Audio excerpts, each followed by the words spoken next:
नमस्कार. फायनली आजीला राकेश बद्दलचं सगळं सत्य समजलेलं असतं आणि त्यानंतर आजीने राकेशला झाप झाप झापायला सुरुवात केलेली असते. राकेश म्हणत असतो, आजी काय झालंय तुम्हाला? असं का वागताय तुम्ही आज अचानकपणे? त्यावर राकेशला आजी म्हणत असते, जावई बापू, मला तुमच्याबद्दलचं सगळं सत्य समजलंय. का का असं वागलात तुम्ही? अहो, अंजली सारखी बायको असताना तुम्हाला असले चाळे करताना लाज नाही वाटली? त्यावर राकेश म्हणत असतो, आजी आजी तुमचा काहीतरी गैरसमज झालाय. का का असं बघताय तुम्ही? आणि तुमच्याकडे एखादाही पुरावा नसताना तुम्ही माझ्यावर असल्या प्रकारचे आरोप करूच कसं शकता? त्यावर मात्र आजी म्हणत असते, माझ्याकडे पुरावा नाही असं कसं काय वाटलं तुम्हाला? मी पुराव्याशिवाय कधी बोलतच नाही. हे वाक्य ऐकल्यावर मात्र राकेश मनातल्या मनात बोलत असतो, या म्हातारीकडे नेमका कोणता असा पुरावा आहे ज्याच्या जोरावर हिचा आवाज एवढा चढलेला आहे? आणि अशातच आपण पाहतोय राकेश हिम्मत करून म्हणत असतो, दाखवा दाखवा कोणता पुरावा आहे. त्यावर लगेचच आपण पाहतोय आजी म्हणत असते, सीसीटीव्ही फुटेज. सीसीटीव्ही फुटेज मध्ये सगळं दिसतंय. तुम्ही तुमचे कर्तृत्व करताबे. अशातच आपण पाहतोय आता राकेश म्हणत असतो, आजी आजी तुम्ही कधी विचार केलाय का? अहो, आपल्या घरात सीसीटीव्हीच नाहीये, त्यामुळे सीसीटीव्ही फुटेज येणार तरी कुठून? त्यावर लगेच आपण पाहतोय तिथे अर्णवची एंट्री झालेली असते. अर्णव म्हणत असतो, वाह वाह राकेश, तुला काय वाटलं? तूच फक्त हुशार का?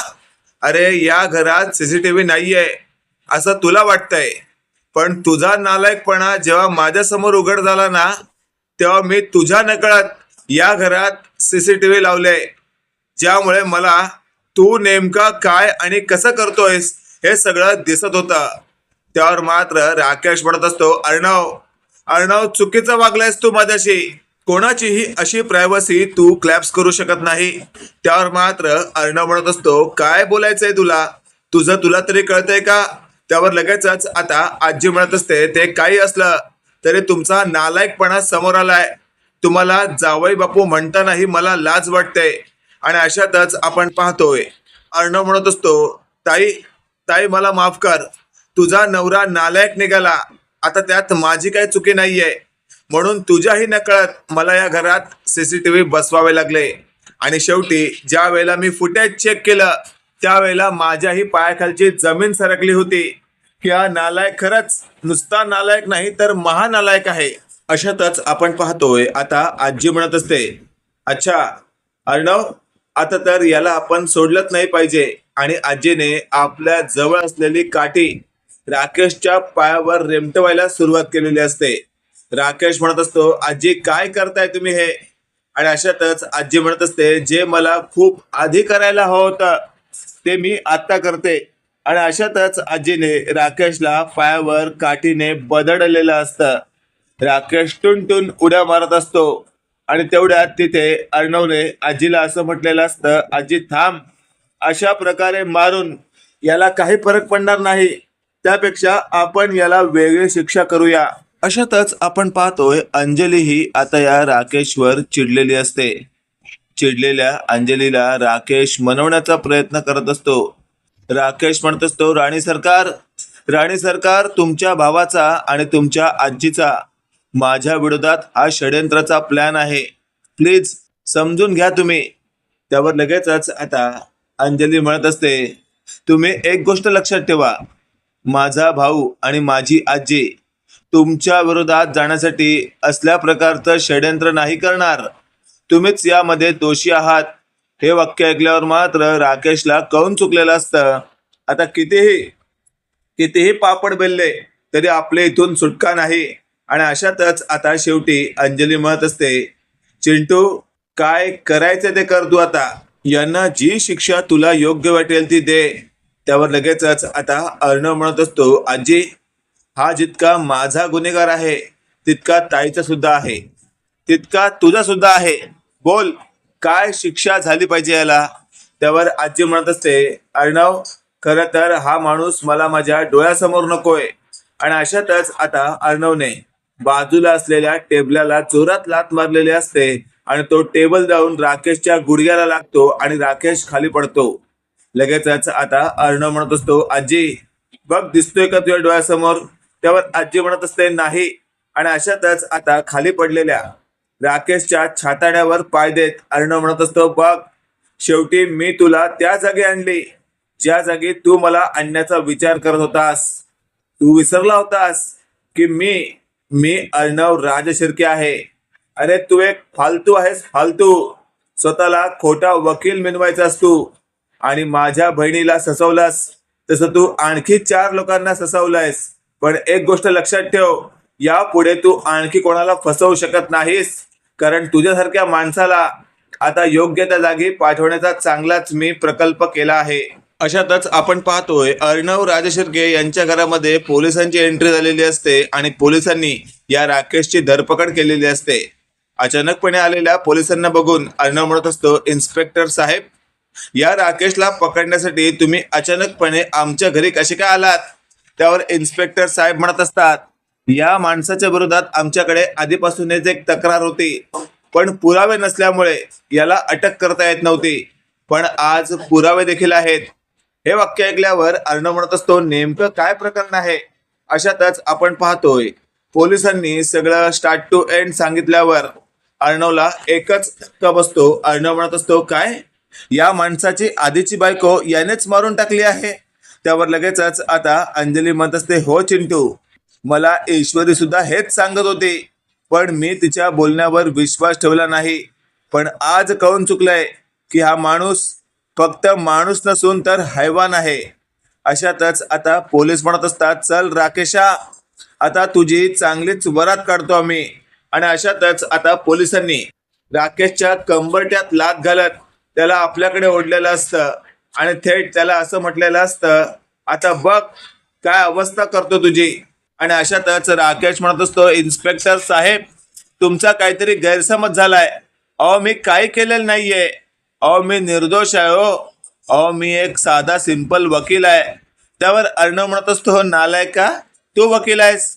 स्वतःचं थोबडं तरी पाहिलंस का आरशात? वकील या शब्दाचा अर्थ तरी कळतो का तुला?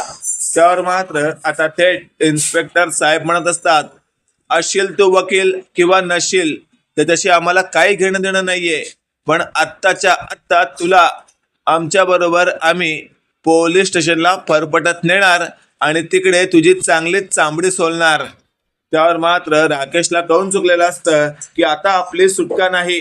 राकेश अंजलीला म्हणत असतो, राणी सरकार, या सगळ्यातून मला फक्त तुम्हीच वाचवू शकता. प्लीज काहीतरी करा. त्यावर अंजली म्हणत असते, असं कसा विचार करू शकतोस तू की मी तुला वाचवीन? मी तुला वाचवणार नाहीच. तुझी अवस्था अशी करणार आहे ना की तू कधी स्वप्नात सुद्धा विचार केला नसशील. अशातच आपण पाहतोय अंजलीने पोलिसांना म्हटलेलं असतं, इन्स्पेक्टर साहेब, न्याय या नालायकाला आणि अक्षरशः याची चांबडी सोलवा आणि याला जाणवू द्या की याने काय केलंय ते. त्यावर मात्र आता थेट अर्णव म्हणत असतो, घ्या इन्स्पेक्टर साहेब. आणि अशातच पोलिसांनी राकेशला धरलेलं असतं. त्याच वेळेला राकेश पटकन पोलिसांना ढकलतो आणि बाजूला असलेल्या ईश्वरीच्या गळ्यावर चाकू धरतो. ईश्वरीच्या गळ्यावर धरलेला चाकू पाहून सगळेच हादरतात. राकेश म्हणत असतो, माझ्यापासून लांब व्हा, लांब व्हा, नाहीतर या पोरीचा गळा आहे ना चिरून टाकीन, नरडसा बाहेर काढून टाकीन. त्यावर मात्र पोलीस सगळेच मागे होतात. ईश्वरी म्हणत असते, अर्णव सर, मला काही झालं तरी चालेल, पण हा नालायक सुट्टा कामा नये. त्यावर ईश्वरीला राकेश म्हणत असतो, स्वतःच्या जीवाची काळजी कर. एक चाकू लागला ना तर उभ्या आयुष्यात कधीही जगू शकणार नाहीस. त्यावर मात्र आता अर्णव म्हणत असतो, राकेश, एक गोष्ट लक्षात ठेव, जर तुझ्यामुळे माझ्या ईश्वरीला साधं खरचटलं ना तर तुझ्या अख्ख्या शरीरावर लाखो चाकूच्या खुणा असतील खरचटलेल्या, असं तुला मरण यातना देईन मी. हे वाक्य ऐकल्यावर मात्र राकेश म्हणत असतो, गप्पा बस रे अर्णव, स्वतःला काय तू हिरो समजतोस का? तुला काय वाटलं दिसायला हिरो असशील तर तू काय सगळंच हिरो सारखं करशील का? शक्य नाहीये. आणि एकच गोष्ट लक्षात ठेव, माझ्या नादाला लागलायस, राकेशच्या नादाला. राकेशला हलक्यात घेत होतात काय? आता ही ईश्वरीच मला बाहेरपर्यंत घेऊन जाणार आणि त्याआधी अर्णव, मला साधारण 1 कोटी रुपये कॅश हवी आहे, नाहीतर तुझ्या या बायकोला आत्ताच्या आत्ता यमसदनी धाडतो मी. त्यावर लगेचच आपण पाहतोय अर्णव म्हणत असतो, राकेश एक गोष्ट लक्षात ठेव, माझ्या बायकोला साधं खर्चटलं जरी ना तरी उभ्या आयुष्यात ना काढून टाकीन तुला मी. त्यावर लगेचच आपण पाहतोय आता अर्णवला मागचा पुढचा विचार न करता थेट अंजली म्हणत असते, जा चिंटू आताच्या आता पैसे घेऊन ये. या नालायकाचा काही भरोसा नाही, हा कधीही काही करू शकतो. आणि अशातच आता अंजलीच्या सांगण्यावरून थेट अर्णवने 1 कोटी रुपये कॅश आणत राकेशकडे भिरकवलेले असतात. राकेश ती कॅश मोजायचा प्रयत्न करत असतो. त्याच वेळेला आता ईश्वरीकडनं त्याचं लक्ष भटकतं आणि अशातच अर्णवने आता बॅक फ्लिक मारत राकेशच्या तोंडावरच एक किक मारलेली असते. राकेश आडवा पडतो. अशातच पोलिसांनी राकेशला धरलेलं असतं आणि पोलीस मागचा पुढचा विचार न करता राकेशला कुदवतात, एवढं मारतात की राकेशला आता उभंही राहता येत नसतं. आणि राकेश बोलू लागतो, काय चाललंय तुमचं हे सगळं. त्यावर लगेचच आता पोलीस म्हणत असतात, एवढा मार खाऊनही बोलतोयस नालायका, आता तर तुला आम्ही फोडूनच काढतो. आणि मग जे काही पोलिसांनी मिळून या राकेशचा चांगलाच भुगा करायचा प्रयत्न केलेला असतो. त्याच वेळेला आता अंजली म्हणत असते, थांबा, किती मारता या नालायकाला, जीव जाईल त्याचा. त्यापेक्षा एक काम करा, याला न्या आणि थेट तुमच्या पद्धतीने याच्यावर कारवाई करा. अशातच आता अर्णवने अंजलीच्या बाजूला असलेल्या ईश्वरीला जवळ घेतलेलं असतं आणि असं म्हटलेलं असतं, मी सिंदोर, ठीक आहेस ना तू, तुला काहीच झालं नाही ना. त्यावर लगेचच आता ईश्वरी म्हणत असते, अर्णव सर, अहो मी ईश्वरी, मला काहीच होऊ शकत नाही. अहो तुम्ही कशाला 1 कोटी रुपये आणलेत ते. त्यावर राकेश आता लगेचच म्हणत असतो, मिस इंदोर, 1 कोटीसाठी मी काही करू शकतो. अशातच आपण पाहतोय अर्णवने थेट राकेशची गच्चांडी धरलेली असते आणि असं म्हटलेलं असतं, काय वाटलं तुला, माझ्या मिस इंदोरच्या गळ्यावर चाकू धरतोस तू, घाबरवतोस मला, काय बोललास तू, एका फटक्यात तिचा गळा कापून टाकीन. अरे खायची गोष्ट आहे का, बघ आता तुझं नरड कसं आवळतो मी. आणि लगेचच अर्णवने राकेशचं नरड आपल्या 2 हातांमध्ये धरलेलं असतं आणि दाबायला सुरुवात केलेली असते. राकेश म्हणत असतो, ए अर्णव, वेडा झालास का, सोड यार, मरण मी, काय करतोस तू. त्यावर लगेचच आता अर्णव म्हणत असतो, तुला तीच मरणाची भीती वाटली पाहिजे, माझ्या इसुंदोरला हात लावताना जरा विचार करायचा. त्यावर लगेचच आता पोलिसांनी मध्यस्थी करत अर्णवला थांबवलेलं असतं आणि असं म्हटलेलं असतं, अर्णव सर प्लीज असं काही करू नका, कायदा हातात घेऊ नका. खरं तर या नालायकाला आम्ही आमच्या परीने योग्य ती शिक्षा देणारच आहोत, कारण त्याने कांडच तसं केलंय. अशातच आता पोलिसांनी मागचा पुढचा विचार न करता राकेशला बडवायला सुरुवात केलेली असते. त्याच वेळेला राकेश पोलिसांच्या कमरेला असलेली पिस्तूल काढतो आणि त्यांच्यावरच रोखतो. पोलीस म्हणत असतात, नको ते करू नकोस, जर पुन्हा हातात सापडलास ना तर चामडी लोळवीन. त्यावर राकेश म्हणत असतो, यापुढे तुमच्या हातात सापडायला आता काय महामूर्ख आहे का मी. आणि अशातच राकेशने आता बाजूला असलेल्या कॉन्स्टेबलला हाताने फाईट मारलेली असते आणि असं म्हटलेलं असतं, यापुढे जर या राकेशला त्रास देण्याचा प्रयत्न केलात ना तर एक पोलिसाला त्यांची लायकी दाखवून देईन. हे वाक्य ऐकल्यावर मात्र आता अर्णव म्हणत असतो, इन्स्पेक्टर साहेब, अति होतं याचं, नका काळजी करू तुम्ही. आणि अशातच ईश्वरीने मागून दांडका आणत राकेशच्या डोक्यात घातलेला असतो. राकेश लगेचच आता रक्तबंबाळ होतो. त्यावर लगेचच आता राकेशच्या हातातील पिस्तूल खाली पडते आणि तेवढ्यात इन्स्पेक्टरच्या कॉन्स्टेबलने राकेशला धरलेलं असतं आणि चांगलीच दोरीने आवळलेलं असतं. अशातच आता इन्स्पेक्टर म्हणत असतात, मिस ईश्वरी, खूप चांगलं केलं तुम्ही तर आमची अक्षरशः खूप मदत केली आहे, तुम्हाला आम्ही कोणतं तरी बक्षीस मिळवून देऊ. त्यावर लगेचच आता ईश्वरी म्हणत असते, इन्स्पेक्टर साहेब, मला कोणत्याच प्रकारचं बक्षीस नकोय, तर तुम्ही या राकेशला योग्य ती शिक्षा द्याल अशी अपेक्षा आहे. त्यावर लगेचच आपण पाहतोय अर्णवने आता पोलिसांना काही टिप्स दिलेल्या असतात. त्या टिप्सनुसार आता पोलीस या राकेशची चांगलीच धरपकड करतात आणि त्याला तुरुंगात टाकतात. इकडे आपण पाहतोय आता अंजली रडू लागते आणि ईश्वरी तिला समजावू लागते. ईश्वरी म्हणत असते, अंजली ताई, का रडताय तुम्ही, त्या नालायकासाठी रडायची तुम्हाला काहीच गरज नाहीये. अहो त्याच्या कर्माची शिक्षा त्याला भेटली आहे. अशातच आता अंजली म्हणत असते, ईश्वरी मी का रडते माहितीये का तुला?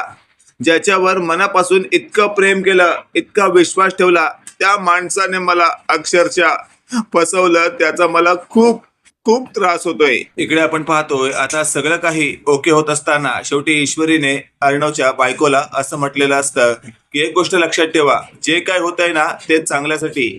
आपण सगळे मिळून एकत्र राहू आणि या राकेशच्या कारवायांवर चांगलीच नजर ठेवू. मित्रांनो, इथे तर कन्फर्म आहे येत्या काळामध्ये जे काही होणार आहे त्यात आपल्याला सगळी काही साथ तर असणारच आहे. पण पुढे मालिकेत नेमकं काय घडतंय ते जाणून घेण्यासाठी आपल्याला पुढचा भाग बघावाच लागेल. बाकी आजच्या भागातून तुम्हाला काय कळलं ते कमेंट करून नक्की कळवा आणि असेच नवनवीन अपडेट पाहण्यासाठी व्हिडिओला लाईक आणि चॅनलला नक्की सबस्क्राईब करा. धन्यवाद.